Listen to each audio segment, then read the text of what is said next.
வாக்குச்சாவடி முகவர்கள் மற்றும் டிஜிட்டல் முகவர்களுக்கான பயிற்சி கூட்டம் 7வது முறையாக மீண்டும் தமிழக முதல்வராக ஸ்டாலின் பதவியேற்பார். முன்னாள் அமைச்சர் பழனியப்பன் பேச்சு. தருமபுரி மாவட்டம் காரிமங்கலம் தனியார் திருமண மண்டபத்தில் ஓரணியில் தமிழ்நாடு என்ற தலைப்பில் வாக்குச்சாவடி முகவர்கள் மற்றும் டிஜிட்டல் முகவர்களுக்கான பயிற்சி கூட்டம் திமுக தகவல் தொழில்நுட்ப பிரிவு சார்பில் நடைபெற்றது.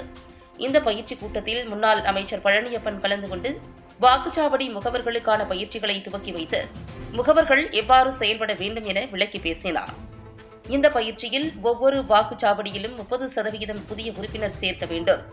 அதேபோல் பிரத்யேக செயலியின் மூலம் புதிய உறுப்பினர்கள், குடும்ப உறுப்பினர்கள் என வாக்காளர்களை சேர்க்க வேண்டும். அதற்காக தினந்தோறும் வீடு வீடாக சென்று மக்களை அணுகி அவர்களது தேவைகளை குறிப்பெடுத்துக் கொண்டு அவர்களை உறுப்பினராக சேர்க்கும் பணியில் ஈடுபட வேண்டும் என வலியுறுத்தினார்.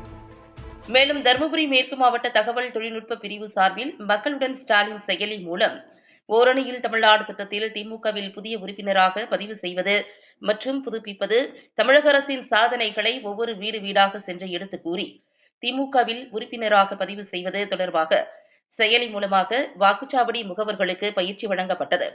அதனைத் தொடர்ந்து முன்னாள் அமைச்சர் முனைவர் பழனியப்பன் செய்தியாளர்களை சந்தித்தார். அப்போது இணையதளம் மூலமாக செயல் மூலமாக நம்முடைய உறுப்பினர் சேர்ப்பது இந்தியாவிலே இதுதான் முதல் முறை. இந்தியாவிலேயே இதுதான் முதல் முறை. அந்த அளவுக்கு சிறப்பான முறையில நாட்டு மக்களுக்காகவும் தமிழ்நாட்டு மக்களுக்காகவும் மாநில உரிமைகளை மீட்டெடுப்பதற்காகவும் கழகத் தலைவர் பல்வேறு திட்டங்களை செயலாற்றி கொண்டு வருகிறார்கள். ஒன்றிய அரசோடு போராடி வருகிறார்கள். அவர்கள் நிதி ஒதுக்கவில்லை என்று சொன்னாலும் மாநில அரசாங்கமே, நமது அரசாங்கமே, நம்முடைய அரசாங்கமே அதுக்கு நிதியை தந்து வேண்டிய பல திட்டங்களை செய்து வருகிறார். அது ஒரு நல்ல ஒரு ஓரணியில் தமிழ்நாடு என்ற ஒரு நல்ல ஒரு உன்னதமான திட்டம். அந்த வகையிலே இது நிச்சயமாக 2026 சட்டமன்ற தேர்தல் மீண்டும் நம்முடைய தமிழ்நாட்டினுடைய முதலமைச்சர் அவர்கள் ஏற்கனவே ஒரு முறை முதலமைச்சராக இருக்கிறார். 7வது முறையாக அவர் முதலமைச்சராக வருவதற்கு திராவிட முன்னேற்ற கழக முதலமைச்சர் ஒரு வாய்ப்பாக இருக்க வேண்டும் என்று இந்த திட்டத்தில் தெரிவித்துள்ளது.